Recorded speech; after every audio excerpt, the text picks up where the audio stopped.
राजस्थान में विधानसभा चुनाव का विजुअल बच चुका है और दोनों ही पार्टियों की लिस्टें आना शुरू हो चुकी हैं।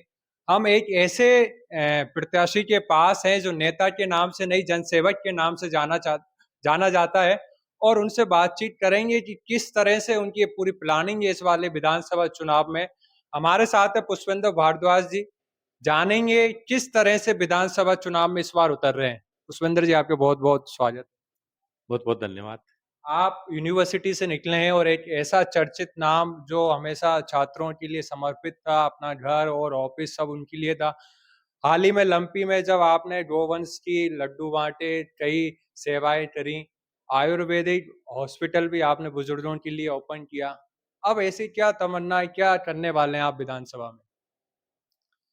देखिए, जो सांगानेर विधानसभा में पिछले 20 सालों से विकास का जो अकाल था, वो अकाल दूर करने का हमने प्रयास किया।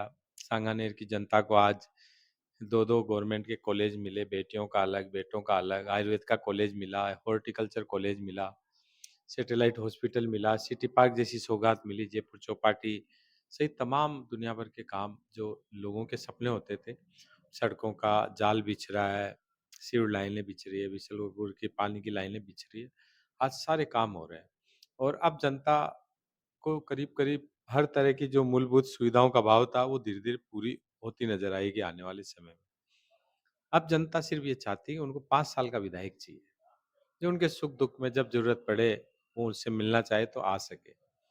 आज तक यहाँ बीजेपी से जो जीतने वाले हैं 20 सालों से, वो 5 साल के विधायक नहीं बन के वो सिर्फ़ 4-5 महीने के विधायक होते थे। तो वो उनकी समस्याओं को सुलझाते नहीं थे। चुनाव के टाइम में 4-5 महीने बाहर निकलते, लोगों की भावनाओं के साथ खिलवाड़ करते, फिर चुनाव जीत कर के गायब हो जाते। ये जनसेवक शब्द कैसे आपने इसको चुना? किस तरह आपके माइंड सेट में आया?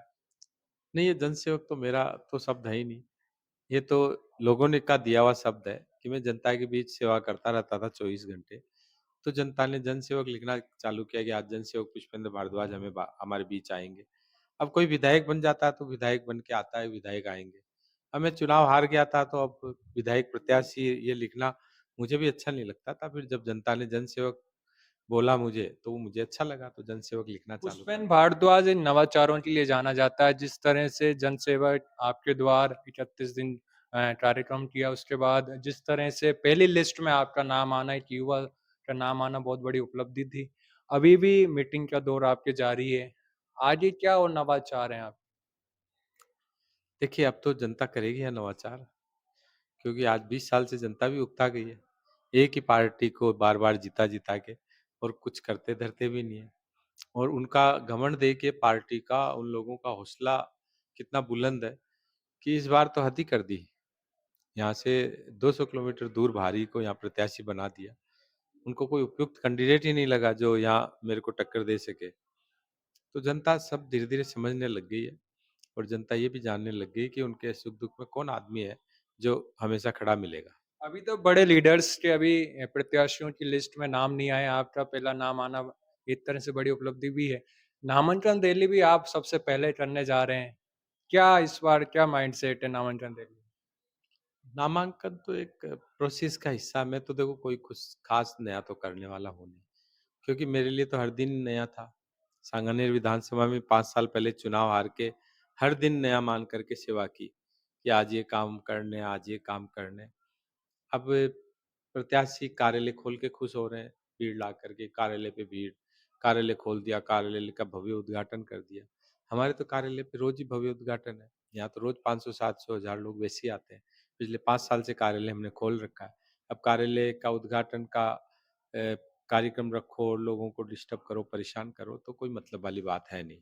यहाँ तो जितने लोग मेरे कार्यालय में यहाँ आए हैं आज तक, उतने लोगों से तो हमारे विरोधी प्रत्याशी अपनी ज़िंदगी भर में ही नहीं मिला होगा। पिछले 5 साल में यहाँ ढाई 3 लाख लोग चुनाव हारे हुए प्रत्याशी के कार्यालय पे आ चुके हैं। ये 51 प्रण जो आपने लिए हैं, उसमें विशेष तौर पे ऐसा कुछ अलग क्या है इस 51 प्रण? मुख्य प्रण यही है कि मेरे सांगानेर की देवतुल्य जनता को जो मूलभूत सुविधाओं से भी जूझना पड़ता था।